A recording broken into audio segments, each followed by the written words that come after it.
Hello, everybody. Hopefully, you got through all your PowerPoint, your presentations for your name, and you're watching this Ed puzzle. This is just a quick Ed puzzle, a quick video. It's not anything serious. It's just meant to talk about mastering test taking strategies because more than likely, if you haven't had a test already, you will have one coming up soon. So, one of the biggest things that we find that students are not doing is they're not sleeping. They're staying up studying way too late. You guys are just out of middle school, and 60% of middle schoolers don't get enough sleep. I know it seems like a waste of time where you've had sports or activities or whatever else it is, and you get home and you don't have any time to yourself. You want to be on a game or watch a movie or hang with your friends or Snapchat or whatever it is, and so you don't get to bed till really late. But honestly, that is very detrimental. And that gets even worse when you get to high school. Okay, so 70% of high schoolers don't get enough sleep. Your age, 13 to 18 years old, which I know you guys are older than 13, but that teen years, need 8 to 10 hours of sleep. That means if you're getting up at 7 a.m., you need to be going to bed no later than 11 p.m. And honestly, you should be going to bed closer to 9 p.m., which I know sounds extremely early, but what that does is that sleep helps consolidate your memory. It helps you focus. It helps your brain function. So many of you I've seen say like, I can't remember that past, you do like a brain dump, like you remember something for a test and then it's gone. Whereas if you had more sleep, you are more likely to have better memory capabilities and other brain functions. I know this seems odd, but you also need to plan when you're going to study, okay? Don't try to study everything all at once. Study bits and pieces. If you focus on segments and memorizing that segment before moving on to a new segment, or learning that segment before moving on to a new segment, you're more likely to retain it. When you try to overload yourself with too much information, it's not going to work out for you. When you're scheduling these, when you are doing these study sessions, they should be short. You're not studying for 2 hours at a time and cramming for a test. You are studying along the way, okay? And same thing, don't cram for a test. Excuse me. When you study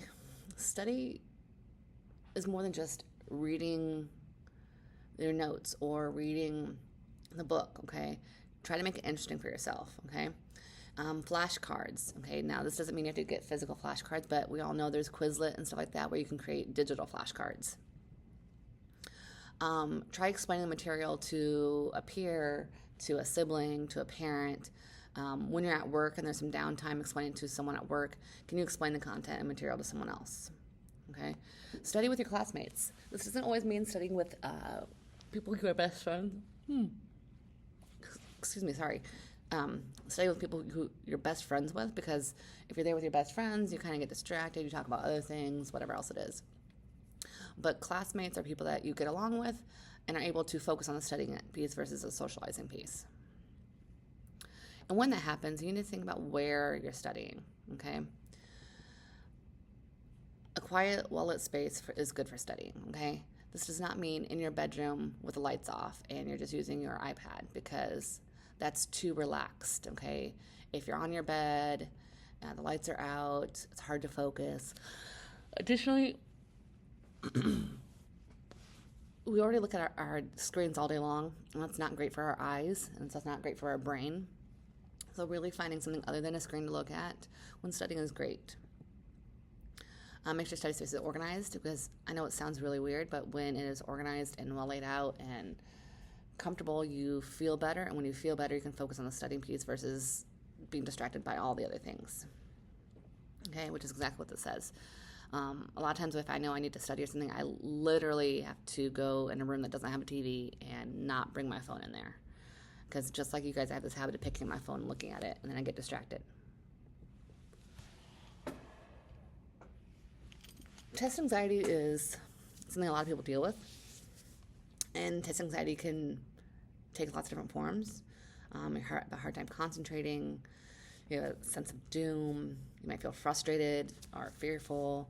Might feel a bit like faint, like you're about to like pass out. Fast, shallow breathing, heart palpitations. So that means like your heart's beating fast. Headaches, anger, nausea. I'm hoping that you guys aren't getting to the point where you have these like really severe ones, but maybe this concentration, the doom, frustration, fear seems pretty common for everyone. Hopefully we're not on these other sides where it's getting, affecting our body, okay? We get it, that happens to people in a variety of ways, okay? Some of the things to do to deal with this as deep breathing exercises. One, let's go back to the fact that if we're getting sleep, that sleep will help deal with these emotional elements. You are better able to emotionally regulate when you get enough sleep, or you're better able to emotionally regulate when you get enough sleep.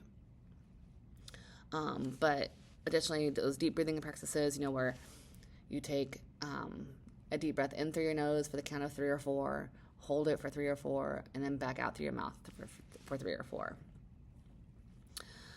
Visualize success. You've done the studying, you've read through the notes, you've looked at the book, you've looked at diagrams and charts, you've done flashcards. Visualize yourself like, I know these answers, I read these answers, I've seen them, I can do this. And honestly, I know it sounds ridiculous, but if you just stay positive, it is very easy. It's easier to be successful when you feel confident in yourself. Okay, and during test time, a lot of people, they start wasting time. They start, tapping, or they get caught on a question. Okay, some people think you should read through the entire test first. That way, you know what it's going to test you over, so you're not shocked or surprised. Okay, this also allows you to figure out which section you're going to need more time for, and which section you won't need as much time. Okay, and additionally, start with the questions you know. I've seen a lot of students get stuck on, they get to a question, they don't know it, and then they just stall, and they just stay there, and they don't know what to choose, and they get stuck, and then they waste all this time, and then they can't finish the test, or they're rushed to finish the test. If you get to a question that you don't know, put a star by it, or leave it blank, or whatever it is, and move on. Do the questions you do know. Get those points, get that credit, and then come back to that at the end, and you're able to spend time on it. That way you aren't losing time to answer questions that you are able to get correct versus spending a lot of time on the ones you're not sure about and then missing out on the easier points. I know that staying focused is hard, right? Especially you have phones, you have your iPad, you have friends. It's really hard to stay focused, okay? Again, back to that deep breath. I know it's something that it's so simple, yet it's so effective, okay? Helping you take a deep breath to refocus yourself, to try to block out those distractions will help. Focusing on one question. If you skipped a question or you weren't sure about the answer, drop it for now. Move on. Focus on the next question. Don't get hung up on the fact that you're not sure you got that other one right. Okay? And if others finish before you, who cares? I always had that worry, like, oh, those people are already done and I'm not done. Well, either they could have rushed through it and they didn't do well because they didn't know the answers. And so if they'd known the answers, they would have taken longer. Or maybe, they can do the problem quicker if it's a math or something, right? But it doesn't matter. It doesn't mean that you're wrong or that you're at a wrong pace. Okay? You do what you need to do. Okay. Now that's the overall test taking strategies. This next section is about specific question types. Like, how do you answer these specific questions? So for multiple choice, make sure you're reading through carefully. Make sure you think about what you think the answer is to the question before you read the answers. So if you already have an idea of what you think the answer should be, then you're going to look for the answer that you already know to be correct, right? You can also make educated guesses or use your knowledge to eliminate answers that you know are definitely wrong. If there are two answers that are similar, okay, then there's got to be some sort of difference. And if they're both so similar that maybe they're both wrong, okay, and make a final choice and stick with it. Most of the times that first choice you have is correct.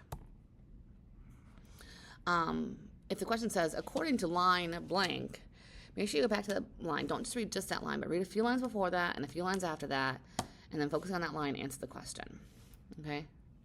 Don't leave your answers blank, okay? This is especially true on tests like SAT, PSAT, because you don't get punished for a wrong answer. You only get credit for correct answers. So basically, think of yourself as starting at 0, and all you can do is add to that 0. You'll never go negative. You'll never take away from that. Okay? So if you get the first 10 answers right, you're at a 10. You get question number 11 wrong, you don't go back down to 9. You stay at a 10, and so on. Matching. Make sure you read the instructions. Okay? Make sure you know exactly what you're matching for, because you might think you know what you're matching, but the directions are asking you to match for something else, and you end up getting yourself distracted or messed up. Okay? Read both lists before you start to answer. That way you know the best option for each one, because sometimes one thing can match with more than one answer, but when you read the whole thing, you realize which one's supposed to go where. Do your easy matches first and come back to the more challenging ones. Depending on how it scores, it might be better to use one answer twice and to risk 2 wrong answers. Meaning, like, you know that these 2 things, one of them has to be answer D, for the letter D. But you're not sure if D goes with number 2 or if D goes with number 4. If you put D for both of them, you know you're going to get one of them right. Whereas if you put D for one and F for the other, but you had them backwards, now they're both wrong. So you get 2 wrong instead of just 1 wrong. It depends on how you want to look at that. Short and answer questions, okay? Again, read the question thoroughly. All of these start with reading the question thoroughly and make sure you know what it's asking of you, okay? Is it wanting you to name things? Is it wanting you to list? Is it wanting you to describe? Is it wanting you to compare? Because that verb, as we've talked about parts of speech, that verb you put there will help you identify how you're supposed to be answering it. If it's wanting you to analyze, you know it's wanting more of a thought process. If it's wanting to explain, it wants you to clarify and, you know, describe something. If it's wanting you to compare, you know, you should have at least 2 things, and how are they similar or different? Okay, so that verb tells you what you need to do.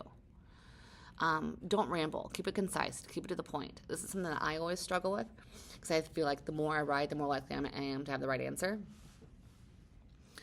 Show us what you know. Don't assume, I use that word intentionally, don't assume that I'm going to get it. Pretend like I know nothing, and you need to explain it to me.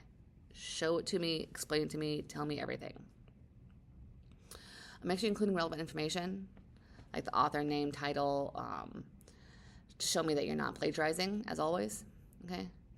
And then make sure you're using nouns instead of pronouns, right? If you say they did this and they did that, well, they who? Again, act like I've not read the story or the text or the question. They who? Make sure you're telling me who it is. Essay question, okay? Same as the short answer. What is it wanting you to do? What are the requirements? How is it wanting you to give the answer? What type of verb are they telling you to use? Okay?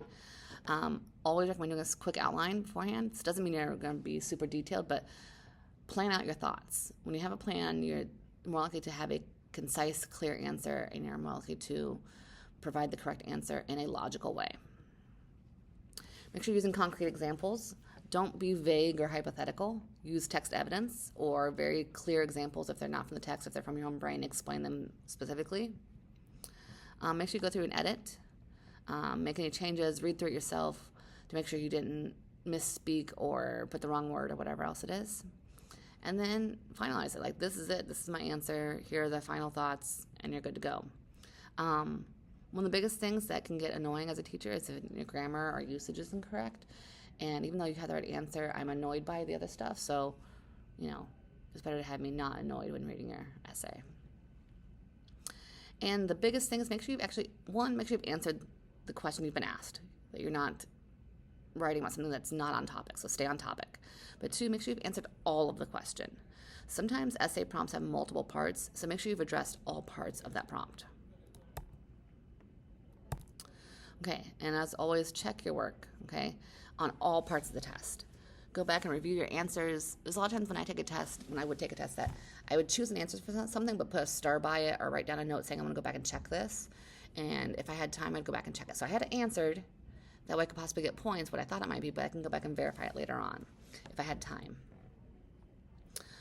Make sure you didn't skip any questions, make any careless mistakes. You know, it says to select 2 answers and you only selected 1.